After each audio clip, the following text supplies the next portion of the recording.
नमस्कार. ऋतम मराठी दिनविशेषमध्ये आपलं स्वागत. आज 3 जुलै. आजच्या दिवशी भारतात आणि जगभरात घडलेल्या घडामोडींचा आपण आढावा घेऊया आजच्या भागात. लेफ्टनंट मनोज कुमार पांडे 3 जुलै 1999 रोजी हुतात्मा झाले. कारगिल युद्धात त्यांनी महत्त्वाची भूमिका बजावली आणि शत्रू सैन्याशी लढताना बलिदान दिलं. मनोज कुमार पांडे यांना कारगिल युद्धातील त्यांच्या असामान्य शौर्याबद्दल मरणोत्तर परमवीर चक्र, भारताचं सर्वोच्च शौर्य पदक प्रदान करण्यात आलं. मनोज कुमार पांडे हे 21 सैनिकांपैकी होते ज्यांना भारतीय सैन्याचा सर्वोच्च सन्मान परमवीर चक्र प्रदान करण्यात आला होता. मनोज कुमार पांडे यांचा जन्म 25 जून 1975 रोजी उत्तर प्रदेशातील सीतापूर जिल्ह्यात रुधा या गावात झाला.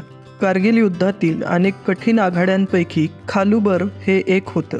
ते जिंकण्यासाठी मनोज कुमार पांडे यांनी आपल्या गोरखा रायफल्सचं नेतृत्व केलं आणि पाकिस्तानी लष्कराशी शौर्यानं लढा दिला. पण या विजयादरम्यान झालेल्या संघर्षात लेफ्टनंट मनोज कुमार पांडे यांना आपल्या प्राणाची आहुती द्यावी लागली. 3 जुलै 1851 रोजी महात्मा ज्योतिबा फुले आणि सावित्रीबाई फुले यांनी पुण्यात मुलींसाठी आधुनिक शिक्षण देणारी दुसरी शाळा उघडली. या शाळेत पहिल्याच दिवशी 8 मुलींनी प्रवेश घेतला. 1848 त्यांनी आधुनिक शिक्षण देणारी देशातील पहिली मुलींची शाळा उघडली होती. या शाळेत 9 विद्यार्थिनींनी प्रवेश घेतला होता. त्यानंतर 15 मार्च 1852 रोजी त्यांनी मुलींची तिसरी शाळाही उघडली. 3 जुलै 1908 रोजी बाळ गंगाधर टिळकांना देशद्रोहाच्या आरोपाखाली इंग्रजांनी अटक केली. टिळकांना भारतीय दंडसंहिता 1870च्या कलम 124 अंतर्गत अटक करण्यात आली. त्यांच्या अटकेचं कारण म्हणजे त्यांनी केसरी या मराठी वृत्तपत्रात इंग्रजांविरुद्ध अनेक लेख लिहिले होते. या लेखांमध्ये क्रांतिकारकांची बाजू घेतली गेली. त्यामुळे संतप्त होऊन इंग्रजांनी टिळकांना 6 वर्षाच्या तुरुंगवासाची शिक्षा सुनावली आणि त्यांना 1908 ते 1914 या काळात ब्रह्मदेशातील मंडाले तुरुंगात ठेवण्यात आलं. टिळकांवर ब्रिटिश भारतीय सरकारने त्यांच्या हयातीत 3 वेळा देशद्रोहाचा खटला चालवला. 1897 त्यांना देशद्रोहाच्या आरोपाखाली अटक करण्यात आली. लोकमान्य टिळक भारतीय असंतोषाचे जनक म्हणून ओळखले जातात.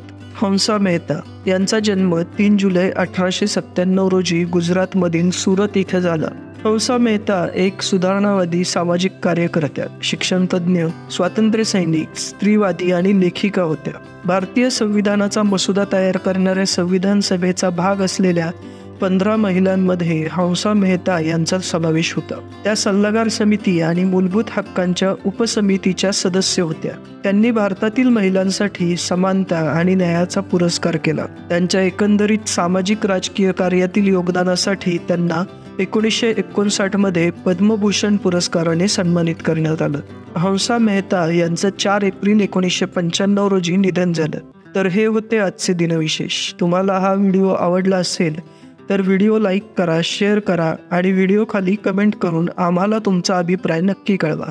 आणि असेच अनेक माहितीपूर्ण व्हिडिओ पाहण्यासाठी सबस्क्राईब करा ऋतम मराठी यूट्यूब चॅनल.